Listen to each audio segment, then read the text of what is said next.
the volume up.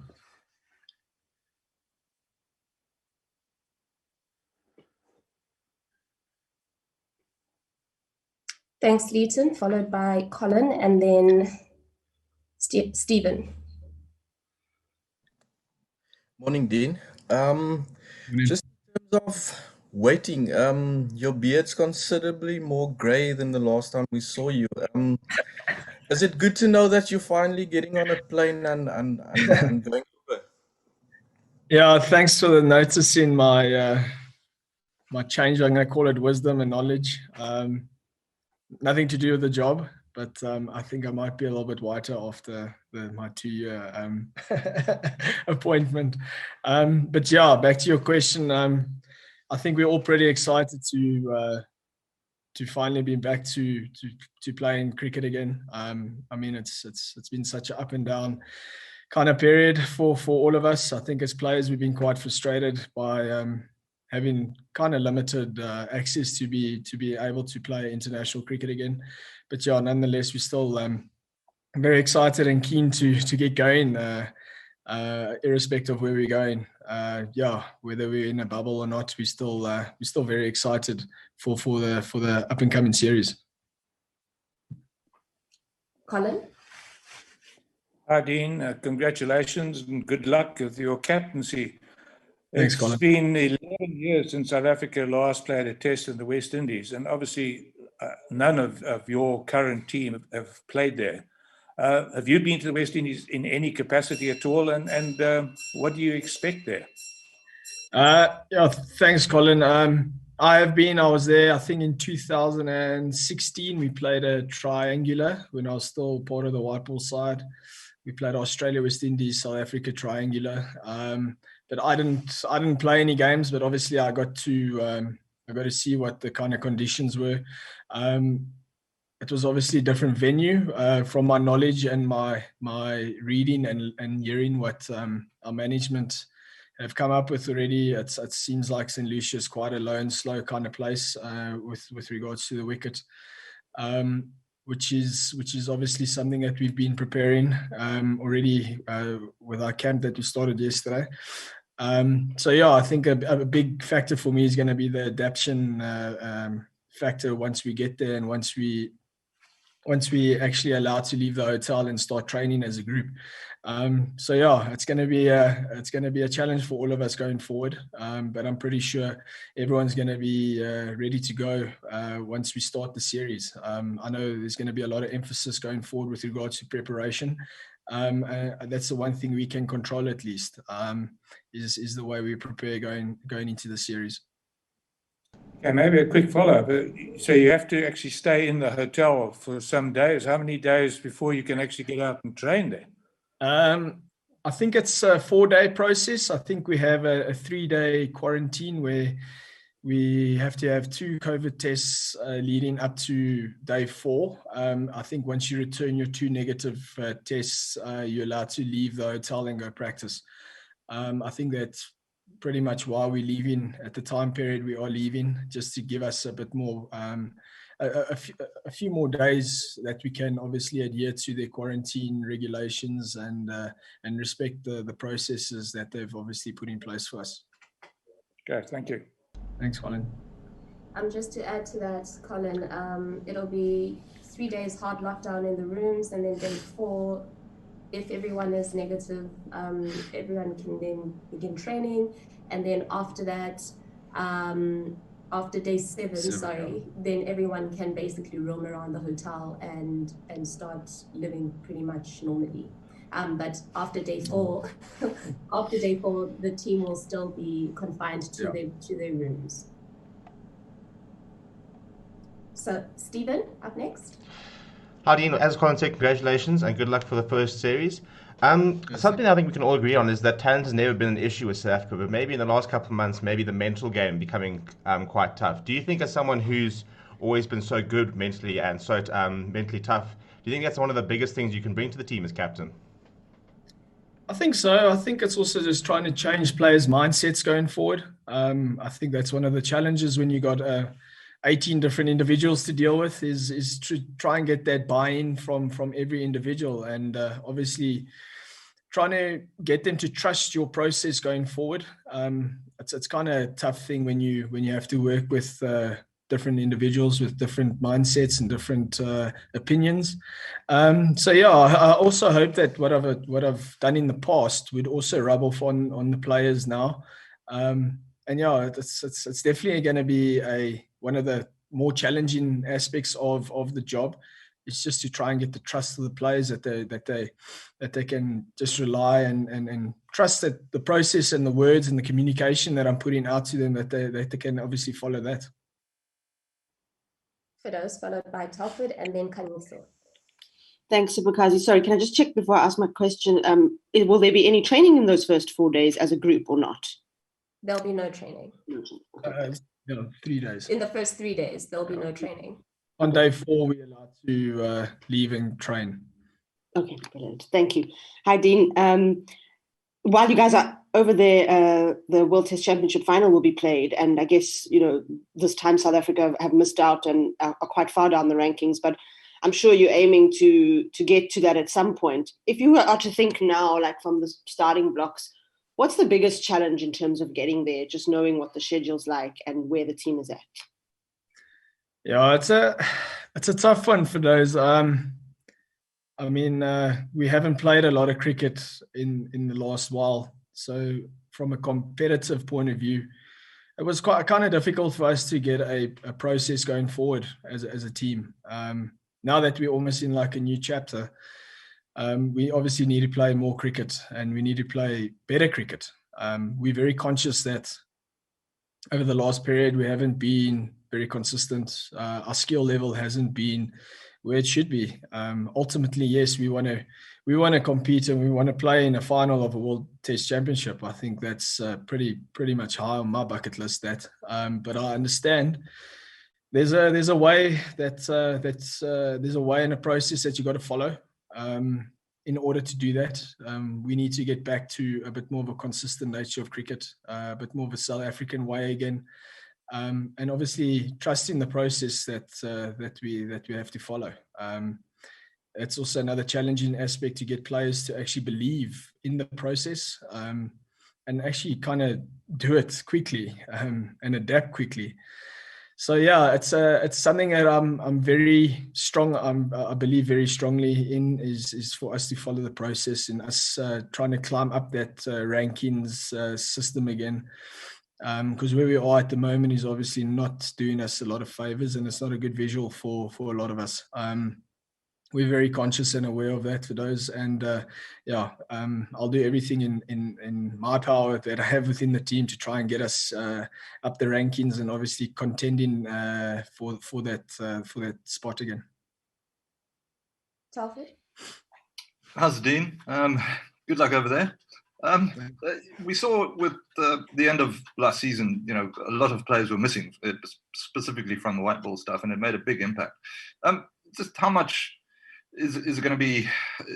I don't simply want to say how welcome are you going to make those people like Quinton de Kock coming back, but from a mental point of view, it must give you satisfaction as a captain to know that you are going in with your full strength side.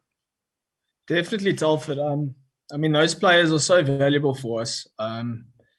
Unfortunately, I think the demand around world cricket for them is also quite great. And to have them back in your test setup, which for me is it's an extremely important setup for all formats.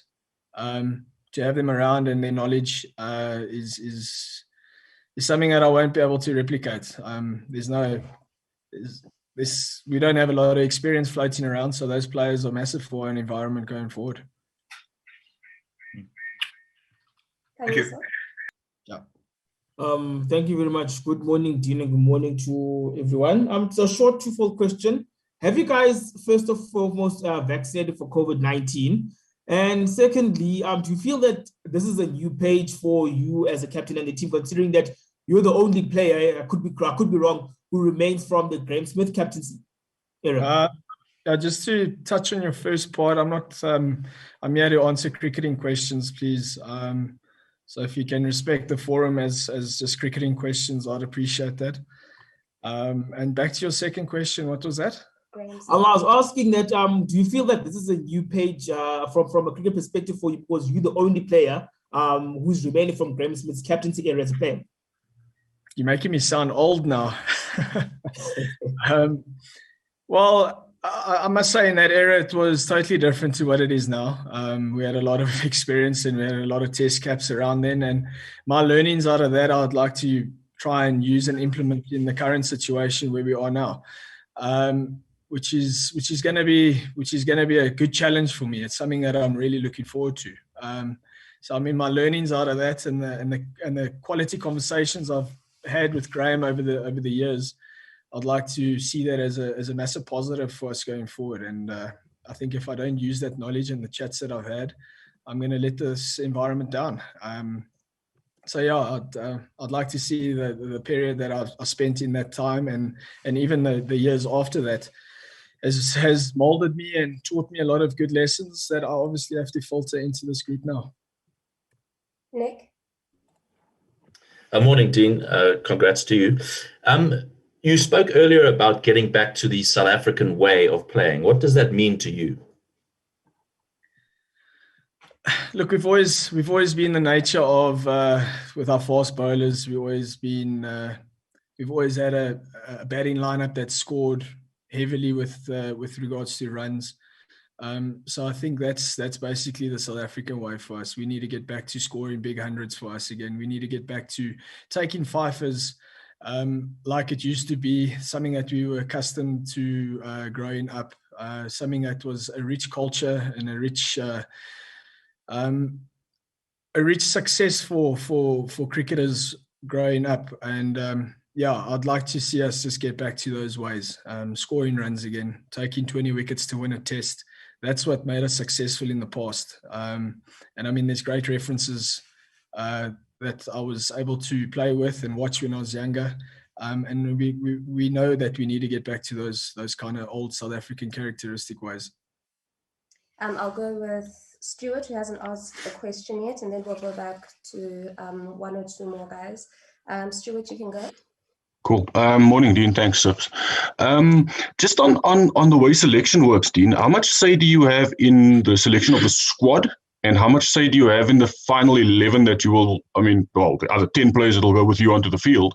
How much say do you have in that? How does that process work? And how do you feel about the way the process works, whatever it may be? Morning, Stu. Yeah, I think when it comes to selection, it's quite a tough one. As a captain, you maybe don't want to have too much say because players might think you don't like them if you don't put them in your side or squad, for instance. But I do have a little bit of say. I work hand in hand with Mark with regards to that. He maybe asks my advice and he asks my input on certain players because I've maybe seen them in the domestic game. And then obviously he takes the references to the selectors and they ultimately have to make the final say. With regards to the final 11, I think it will work in a similar kind of process where I'll give my input of what I would like. And then he'll obviously take it back to the selectors and tell them this is what Dean wants, this is what he's looking for. And ultimately I'm pretty sure they'll finalize the final 11 out of the info that we give them. Cool. Percival? Hi, good morning, Dean. Morning, Sipakazi, colleagues. Sipakazi, I just want to ask a logistic question before I ask my question to Dean. Sipakazi, I tend to agree with Colin and Kaniso. Can CSA for us answer that question that Kaniso asked about the vaccination, please? I think it's quite an important issue, as much as the captain can't answer that question. And secondly, can I just ask you, when exactly are you guys leaving, though? So Dean, I wanted to ask you as the captain, you mentioned earlier that you're hoping to get the buy-in from all the players. Obviously, you've got a lot of leadership in your squad as well. Have you guys trained here on local ground so far, this past few days now? And what was the conversations like so far with your new teammates at the moment? And can Sipakazi also mention, are you guys traveling in one group, as test group, or both test and T20 group? Sorry, Percy, you're taking us a lot of questions there. I'll go first in terms of the first couple of questions in terms of logistics. The test team will be traveling first and then will be followed by the T20 squad, which will which will arrive before the test series ends to begin their quarantine. I will arrange an official vaccine statement from Cricket South Africa. And Dean's question, if you can repeat it again, please, Percy, because there was quite a lot that needed to be answered. I apologize, Dean. It's just I usually only get one bite of this cherry. So, Dean, I'm going to ask you again as captain. As the captain, one question. It's just we need to be given the opportunity to actually answer. Fair enough. I apologize. No worries. Fire away. Captain, can I ask you just like I said, you mentioned you're hoping to get the buy-in from your players in the squad, and you've got a lot of experience in the squad, leadership in the squad as well. What was the conversations like so far? And have you guys had any training sessions this past week in South Africa? So as a group, we only got together yesterday for our day one of our camp. I know building up to this camp, the guys within the squads have been training with their franchises. So they have had facilities and access to prepare in their respective cities where they're based. On the buy-in process, I mean, we had a great chat last night where I kind of mapped out the way I see us going forward. And we created quite a good conversation around that. I think those conversations are still going to continue because the more we communicate it as a group, I think the more the buy-in will be there. And maybe the buy-in will be quicker. And guys will actually realize that, okay, maybe Dean does have, maybe he does have a bit of sense in him, and we need to obviously follow the kind of process that I see, the kind of processes that Bouchy sees as well. So yeah, we had a very, very good constructive communication conversation yesterday, which I think will still, as I mentioned, would still continue over the next few weeks. Yeah, we'll do these last questions that have been requested on the chat group, so we won't be taking any others. We'll go with Stephen, followed by Leighton, and then Fidos to close us off. Stephen?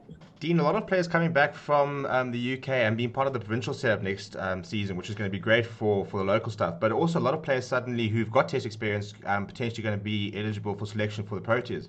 Do you think that's something that some of the players are not quite aware of, the fact that maybe their spots are going to be a lot harder to keep and maybe added a little bit of added motivation going into the series? Well, I mean, we'll obviously have the best players in the respective positions if they deserve it. I think the players coming back now is going to definitely improve and strengthen our domestic game. And ultimately, I think it's going to add a lot of competitive competition within our system, which I think we've maybe lacked over the past few years. So I see it as a massive positive for those guys coming back. And I'm pretty sure if they knocking on the door, maybe breaking the door down, it's a great thing for the current guys in the squads to maybe get a little firecracker. And maybe try and push them and ultimately motivate their game in a good way. So I see it as a very healthy kind of competition going forward.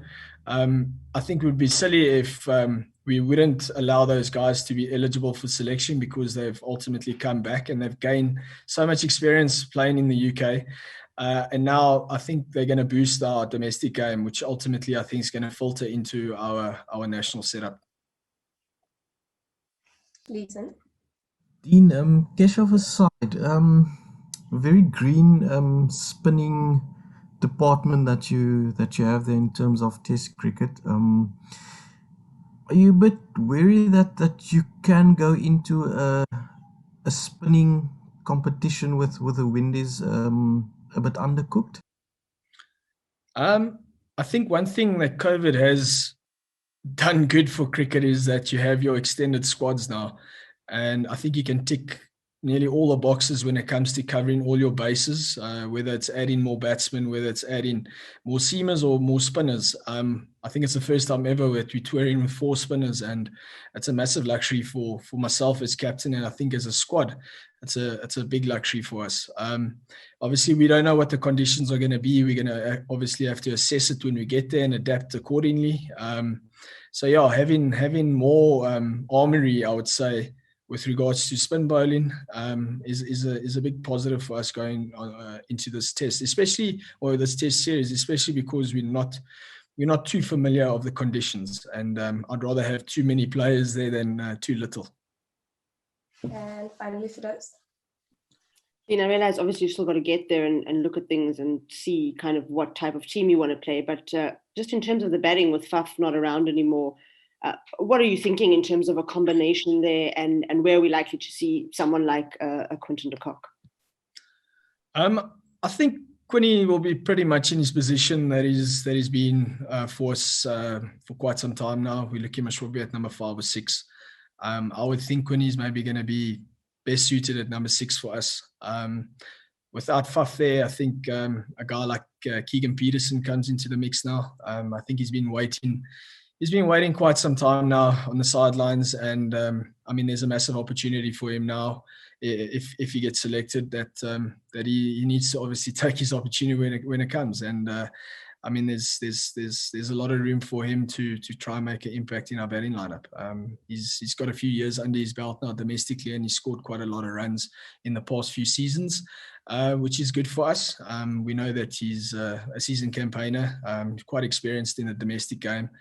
He's got a good energy, good attitude, and he brings a different kind of dynamic to our lineup. So I think that's pretty much where I would see the Faf position being replaced, and I think that's where Quinny will be best suited for us.